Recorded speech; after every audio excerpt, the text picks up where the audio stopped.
আর এই সংকটময় মুহূর্তে যদি তেল মজুত করে রাখেন কোনোভাবে। পাবনায় অবৈধভাবে তেল মজুত রাখার অভিযোগে জাতীয় ভোক্তা অধিকার সংরক্ষণ অধিদপ্তরের অভিযানে 2টি প্রতিষ্ঠানকে মোট 50,000 টাকা জরিমানা করা হয়েছে।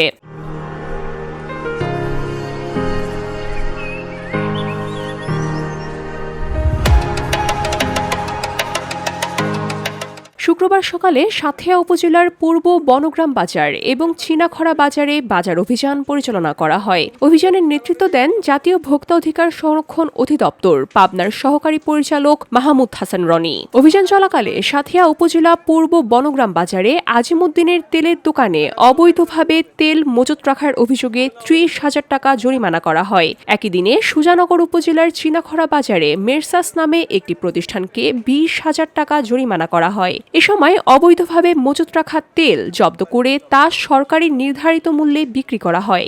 এই অভিযানে সহায়তা করেন পাবনা জেলা পুলিশের একটি চৌকুশ টিম। আজকে আমরা মেইনলি দুটো জায়গায় অভিযান করেছি। সেটা হচ্ছে যে আমরা চীনাখোলা বাজারে যেমন খোলা বাজারে আমরা দেখছি পেট্রোল মজুত করে উনি বেশি দামে পেট্রোল বিক্রি করছিলেন এবং ওনার বেশ প্রায় 1000 লিটারের কাছাকাছি আমরা দেখছি যে প্রায় পেট্রোল মজুত ছিল, কতগুলো এলপি গ্যাসও ছিল। সেগুলো সরকার নির্ধারিত যে মূল্য আছে 116 টাকা, সেগুলো আমরা দেখেছেন যে জনসমক্ষে বিক্রি করেছি এবং ওনাকে এই অপরাধে 20 টাকা জরিমানা করেছি। পাশাপাশি আমরা গঙ্গারামপুরে আমরা একটা জায়গায় আমরা পেলাম যে প্রায় বাসাবাড়ির কাছেই একটা দোকানে একদম গ্রামের ভিতরে তিনি প্রায় 4,500 লিটার তিনি পেট্রোল ডিজেল মজুত করেছিলেন। আর এটা হচ্ছে পেট্রোল। তো তাকে আমরা 30,000 টাকা জরিমানা করেছি এবং সেটাও আমরা জনসম্মুখে বিক্রি করে দিয়েছি। এই মিলে আজকে দুটো প্রতিষ্ঠানকে 50 টাকা অর্থদণ্ড করা হয়েছে এবং তাদেরকে সতর্ক করা হয়েছে এবং যাতে এই ধরনের কুক্ষিগত কেউ রাখতে না পারে এই ব্যাপারে প্রচারণা চালানো হচ্ছে। ভিউডি বাংলা নিউজ ডেস্ক। হয়ে গেছে না 2টা।